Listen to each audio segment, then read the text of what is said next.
Assalamualaikum warahmatullahi wabarakatuh. Bismillahirrahmanirrahim. Alhamdulillahirabbil alamin. Alhamdulillahilladzi an'ama 'alaina bi ni'matil iman wal islam wa ba'atsana nabiyyana Muhammadan sallallahu alaihi wasallam.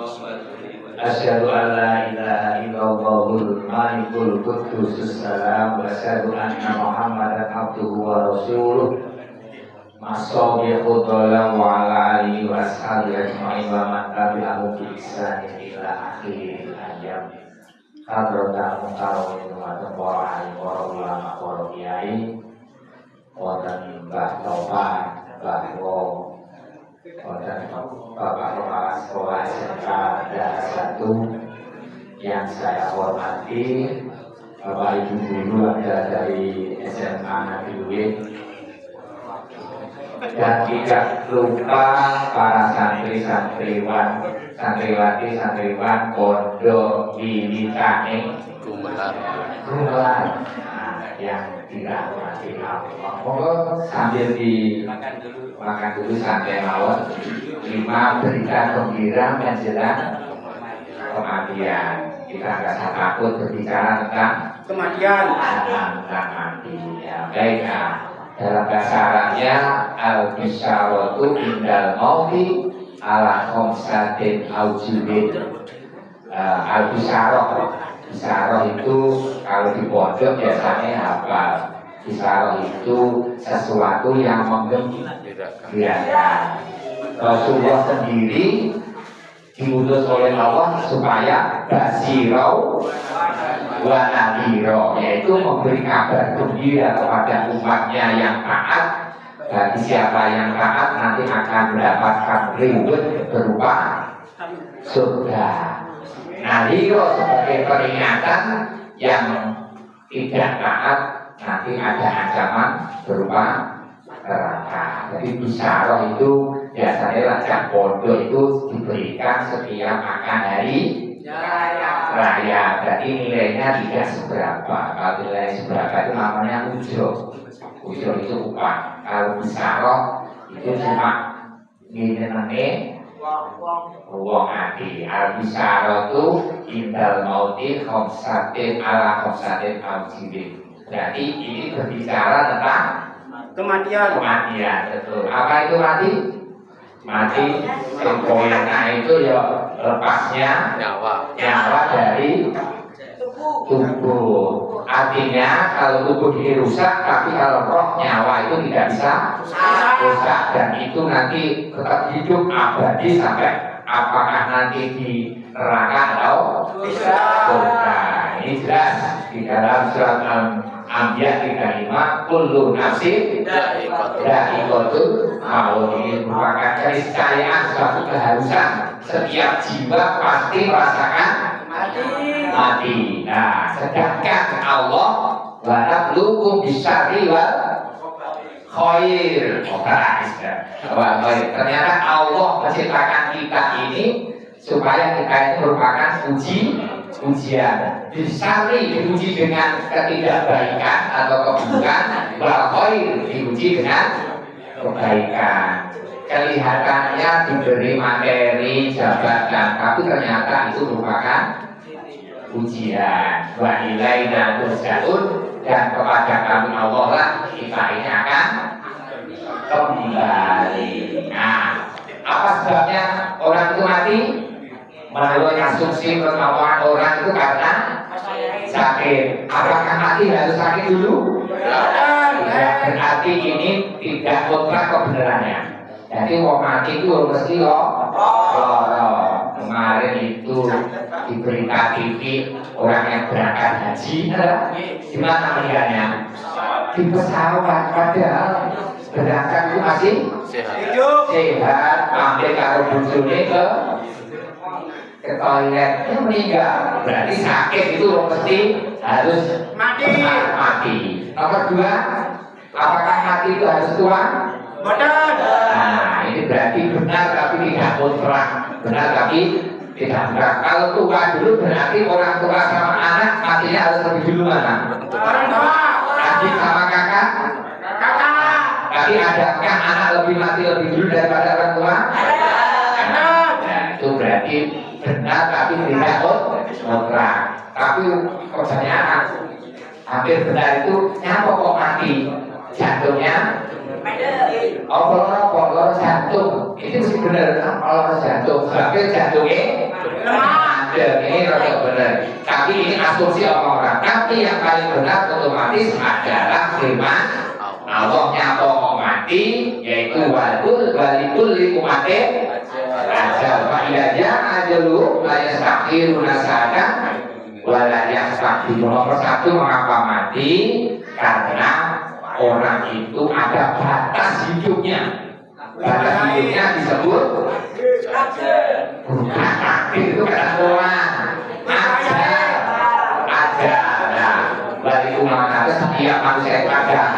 Fakidah dan apabila telah datang ajalnya seseorang atau kaum, maka layak takhir nasakan tidak bisa diundur, ditunda, walaya takhir dan tidak bisa dimajukan saat meskipun hanya satu saat. Itu mesti benar ini kalau Allah nyapa kok mati karena ajalnya sudah datang. Yang nomor kedua ini juga benar, hadis Nabi mengapa kok mati? Ternyata jatah rezekinya sudah habis. Ya, karena yang dimakan sudah habis. Wis nikah, wis rabi, beranak, wis putu, wis ngaji, wis semua dilakukan. Tinggal apa yang belum?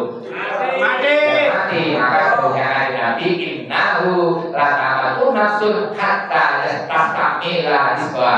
Dari sesungguhnya tidak akan mati seseorang sebelum atau sempurna atau habisnya rezeki. Jadi orang kok wis mati berarti rezekinya sudah habis. Ada orang yang bunuh diri.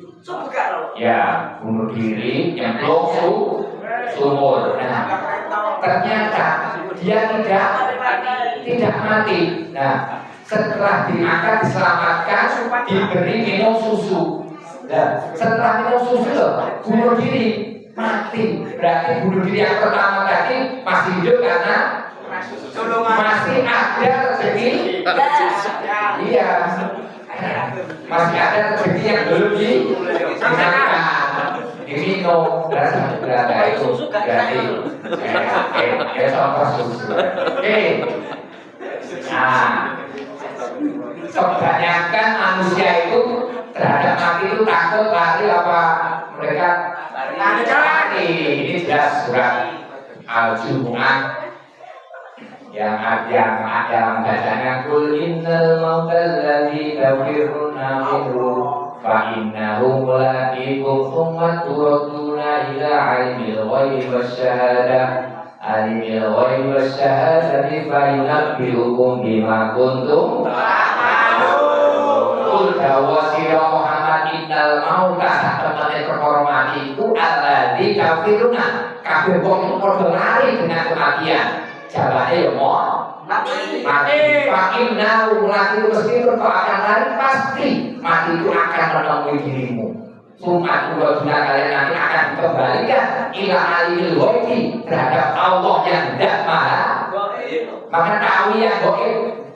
Yang goib kan tahu apa itu wasyahadah, apalagi yang nyata adalah fa'inabikum dan kalian semuanya nanti akan diberi kabar. Akan dimintai penangguhan jawab bima kuntum ta'malun, apa yang telah kau kerjakan ketika di dunia. Nah, meskipun kita ini sembunyi lari terhadap kematian, pasti kalau waktunya datang pasti datang. Aina aku mujrimul maut walaupun kuntum fil burujin musayyadah. Meskipun kamu bersembunyi di balik benteng yang sangat kokoh, pasti tetap akan datang kematian. Berarti bagaimana sikap kita terhadap kematian?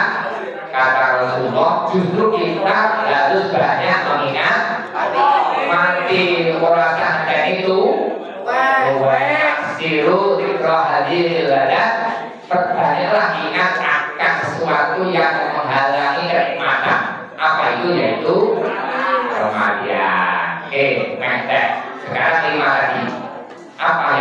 setiap orang mati dia itu gembira, yaitu kalau orang itu punya iman. Nah, meskipun dapat sholat ega, tapi kalau punya iman, asyhadu alla ilaha illallah wa asyhadu anna Muhammadar Rasulullah. Jadi awalnya yang lima itu nomor satu, kaki sapa li amatil mukminin, bagi secara umum orang yang beriman.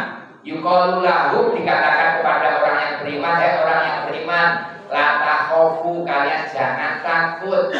Ada bidang hadapi tentang kelanggengan keabadian siksa, yakni la takuna, kalian itu nanti tidak akan abadi fil adabi menerima siksa. Kenapa?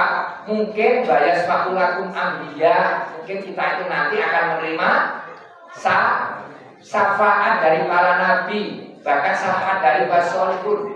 Kita itu setiap doa pasti ada nyangking minal muslimin apalagi ketika Jumat itu di khutbah yang kedua, Allahumma fi muslimin wal muslimat ini maka al-ahya minhu.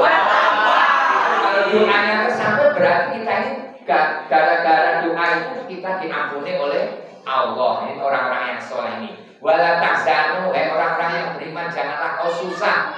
Ala fauti thawab, hilangnya pahala. Kamu hilang, orang beriman, ba'aksiru, berbahagialah. Kalian nanti akan dijannah masuk surga. Ini majiukum ilal jannah. Artinya orang itu beriman, moco syahadat, asal tauhid Rasul Muhammad, mau salate itu egli, duit dosa, dah itu nanti masuk neraka, ngetek kersi itu, tapi kapan-kapan akan masuk surga.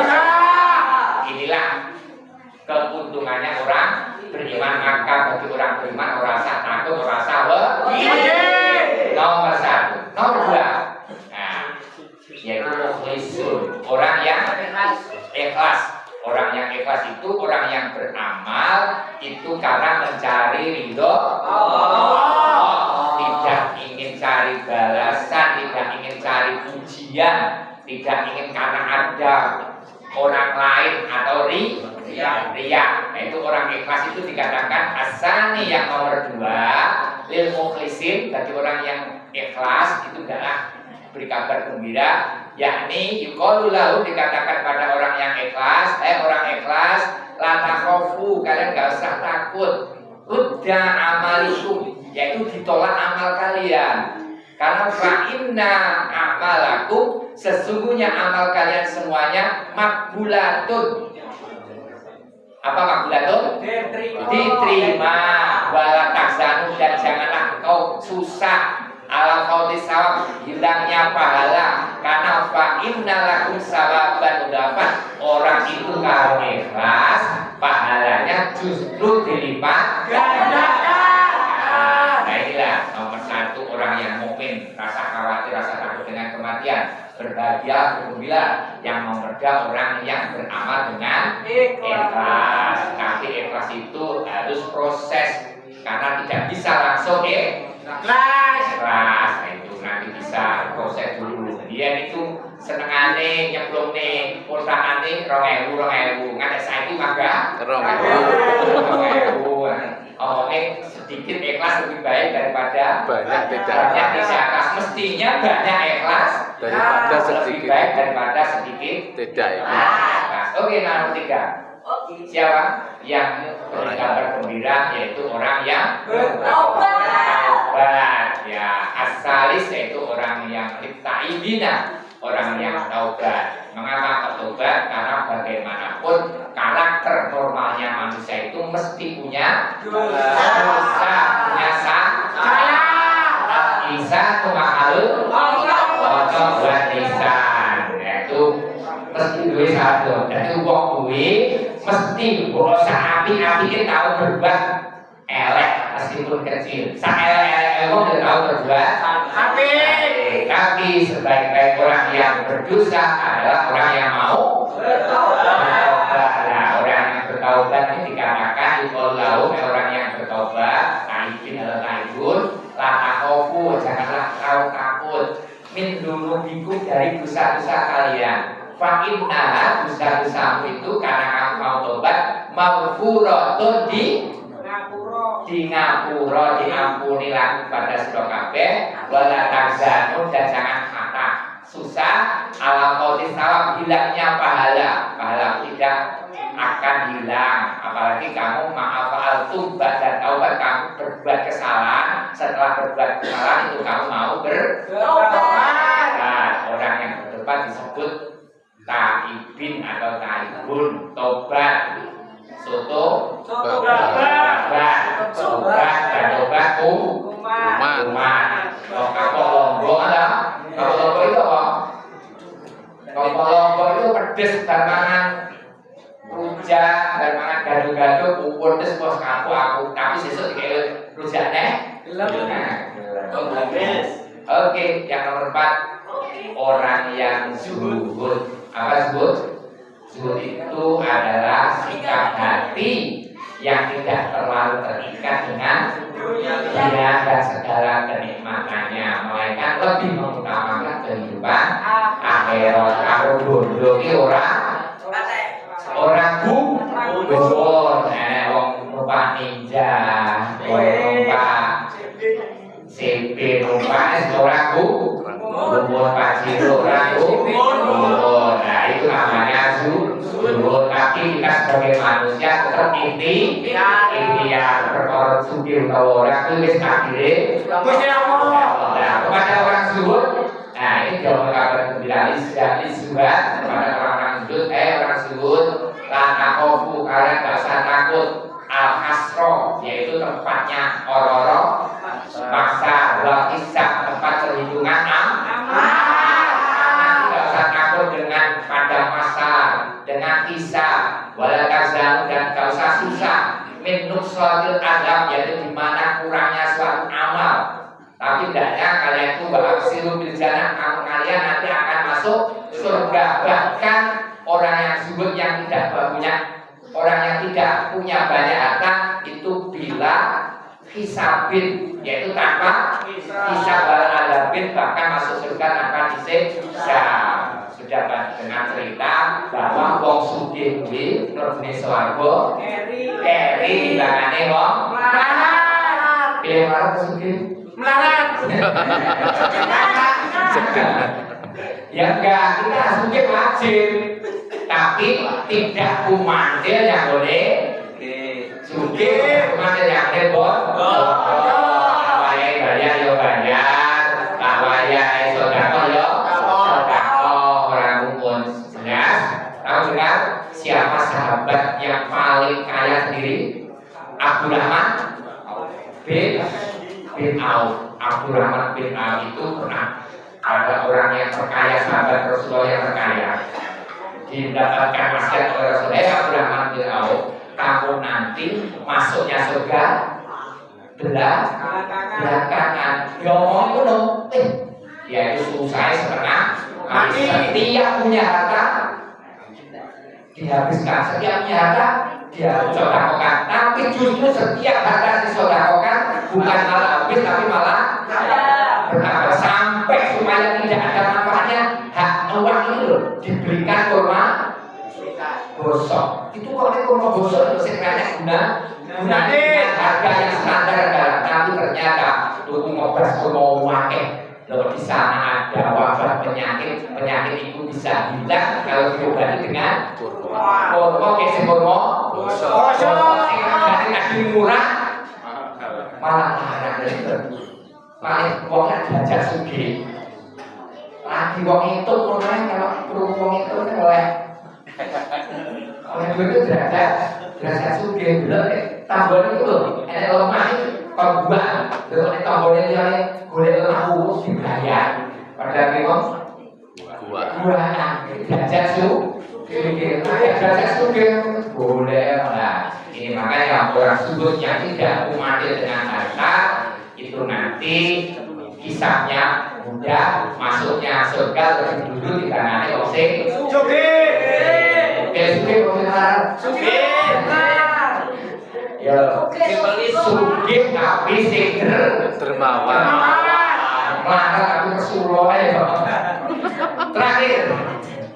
Terakhir, siapa yang diberi kabar gembira? Yaitu orang yang senantiasa memberi ilmu kepada orang lain. Ilmunya itu secara luas, bukan ilmu agama saja. Di mana ilmu itu sarana untuk bisa beribadah kepada Allah, bukan ilmu matematika, CKR, ngaji, akuntansi, dan itu ternyata politik ilmu yang bergaya boro-boro akuntansi, terus oleh duit-duit di saku ibadah. Nah itu sudah bisa dikatakan ulama. Makanya di sini yaitu ulama orang-orang yang punya ilmu, yu'allimuna nasa, yang mau mengajarkan ilmu kepada manusia, mengajarkan ilmunya al-khair, ilmu yang bagus, yang baik, wa'amil bil ilmi, dan beramalnya dengan ilmu. Maka dikatakan karena orang-orang yang berilmu, kamu sangatun min ahwalil yaumil qiyamah, tentang apa? Kesempitan, tentang huru hara besok hari kiamat. Dan gak usah susah. Fa'innahu dijazikum bima itu, kamu nanti akan dibalas dengan apa yang kamu ajarkan, dan bergembira dengan jannah, bahkan mendapatkan doa dan ilmu pahala dari orang yang pernah kamu ajarkan. Nah itu makanya termasuk amal jariah, yaitu au ilmin yuntafa'u bihi. Kesimpulan, 5 golongan yang mendapatkan kabar gembira. Nomor 1, orang yang beriman. Pokoknya setelah dari Allah tidak susah. Nomor 2, orang yang beramal dengan ikhlas. Yang nomor 3, seandainya kita punya dosa, adakah manusia yang suci? Tidak ada, boten. Pasti kecil, besar, tahu gawe itu disengaja atau tidak? Sengaja. Pernah berbuat bakti. Sebaik-baik orang yang punya dosa adalah orang yang mau bertobat. Nomor 4, az-zahidin atau zuhad atau zuhud, orang tidak gugur dengan harta benda. Yang nomor 5, orang yang punya ilmu, yang beramal dengan ilmunya, bahkan mau menularkan, mengajarkan kepada orang lain. Bismillahirrahmanirrahim. Alhamdulillahirabbil alamin, arrahmanirrahim, maliki yaumiddin. Iyyaka na'budu wa iyyaka nasta'in, shiratal mustaqim, shiratal ladzina an'amta 'alaihim ghairil maghdubi 'alaihim waladdallin. Amin. Dan kurang lebihnya mohon maaf. Wallahu a'lam bishawab. Assalamualaikum warahmatullahi wabarakatuh.